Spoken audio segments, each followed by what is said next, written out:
लोहामंडी इलाके के राजनगर निवासियों को रेलवे की तरफ से नोटिस दिया गया है। नोटिस में लिखा है कि यहां बने मकान अतिक्रमित हैं। इन मकानों को रेलवे विभाग द्वारा 15 दिन में हटाया जाएगा। इसी क्रम में राजनगर में रहने वाले निवासियों का कहना है कि वे पिछले 40 से 50 सालों से यहां रह रहे हैं। कुछ मकान यहां पट्टे पर, कुछ प्रधानमंत्री आवास योजना के अंतर्गत और कुछ मकान डूडा विभाग द्वारा लोगों को दिए गए हैं। लोगों का कहना है कि अगर ये सब गलत था तो डूडा विभाग ने मकान क्यों दिए और प्रधानमंत्री आवास योजना का लाभ डूडा विभाग द्वारा क्यों दिया गया।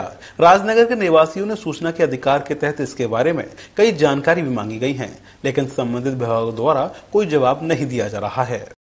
जनपद आगरा में आरटीआई कार्यकर्ता नरेश पारस द्वारा सूचना के अधिकार के द्वारा लोहामंडी के राजनगर में रेलवे विभाग द्वारा करीब 200 परिवारों को नोटिस दिया गया है कि ये मकान जो बने हुए हैं वो अतिक्रमित है और जो 15 दिन में ये हटा दिए जाएंगे। इसी संबंध में आरटीआई कार्यकर्ता नरेश पारस द्वारा संबंधित विभागों से जानकारी मांगी, जिसका जवाब किसी भी विभाग ने नहीं दिया है।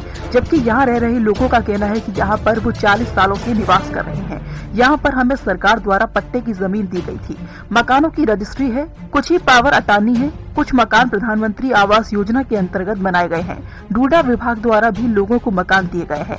अगर ये जमीन रेलवे की है तो ये सब विभागों द्वारा ये सब क्यों किया गया है।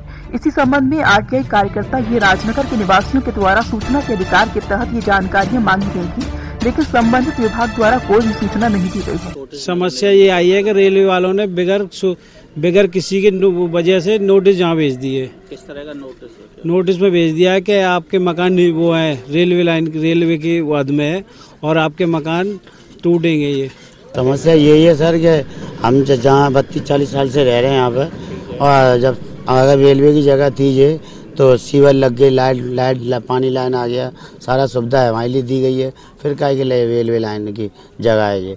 अब जो बताइए हमें क्या लग रहा है, मतलब क्या कहा है रेलवे वालों ने कहा था ये सारी साइड जाएंगी, टूटेंगी। सर बताइए हम ये भी गरीब लोग कहाँ जाएंगे फिर। तो हमने जवाब भी भेजा था। समस्या ये है कि हम बहुत वर्षों से यहाँ रह रहे हैं और रेलवे वालों ने हमें नोटिस दिया कि साहब ये रेलवे की जगह इनके तोड़ेंगे हम। तो हमने ये कही है कि साहब कैसे तोड़ोगे आप, अगर ये रेलवे की जगह थी तो हमें पहले बनाने क्यों दिया और इतनी सारी सुविधाएं क्यों होने दी, खरंजा क्यों लगने दिया, बिजली मीटर क्यों लगने दिए। और रेलवे वाले हमसे ये कहते हैं कि ये हमारी जगह है, तो इतनी जगह उनकी थी। अब इतने बड़े परिवार हैं यहाँ, एक परिवार में 8-9 आदमी हैं। कितने परिवार होंगे लगभग आपके साथ? कम से 70 इधर है और 70 उधर है, 140 परिवार है। रेलवे ने नोटिस दिए थे राजनगर में परिवारों को, आपने आरटीआई के माध्यम से कुछ मदद करने की कोशिश की है, पूरा क्या है मामला? रेलवे किनारे कई सारे परिवार रहते हैं और उनको रेलवे ने उनको नोटिस दिया था। जब उनसे बातचीत की गई तो लोगों ने बताया कि हमें आज से 14 साल पहले सरकार ने पट्टे पर ज़मीन दी थी 90 वर्षों के लिए, जिस पर कुछ लोगों ने प्रधानमंत्री आवास योजना के तहत मकान भी बना लिए थे। जब रेलवे ने इस तरह के नोटिस दिया तो फिर मैंने आरटीआई के माध्यम से जानकारी हासिल की। मैंने तहसील में आरटीआई लगाई कि आखिर में ये जो ज़मीन है ये किसकी है, इस पर मालिकाना हक किसका है, और 40 साल पुराना मैंने रिकॉर्ड मांगा, लेकिन उसके बावजूद भी उन्होंने कोई मुझे जवाब नहीं दिया। 30 दिन पूरे हो गए, वहाँ से कोई जवाब नहीं मिला, तो फिर मैंने अपील कर दी। इसी तरह मैंने एडीए में जानकारी मांगी और एडीए के साथ साथ चूँकि जब पट्टे पर जो ज़मीन मिली थी उस पर एक तरफ एडीए सचिव के सिग्नेचर हैं, दूसरी तरफ जिलाधिकारी महोदय के सिग्नेचर हैं, तो दोनों ही कहीं ना कहीं इन्वॉल्व हैं।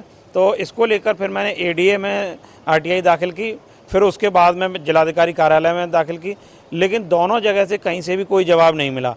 जिलाधिकारी कार्यालय के नोडल अधिकारी सिटी मजिस्ट्रेट साहब ने वो चिट्ठी एडीए को रेफ़र कर दी। उसमें कहा कि वांछित सूचनाएं एडीए से संबंधित हैं, आप इनको सूचनाएं दीजिए, और यदि आप नहीं देते हैं तो इनके यहाँ पे प्रथम अपील भी आपके यहाँ ही होगी, और सूचना आयोग में भी अब अगर अपील की जाती है तो जुर्माना वगैरह होगा, तो उसकी भी जिम्मेदारी एडीए की बताई गई है।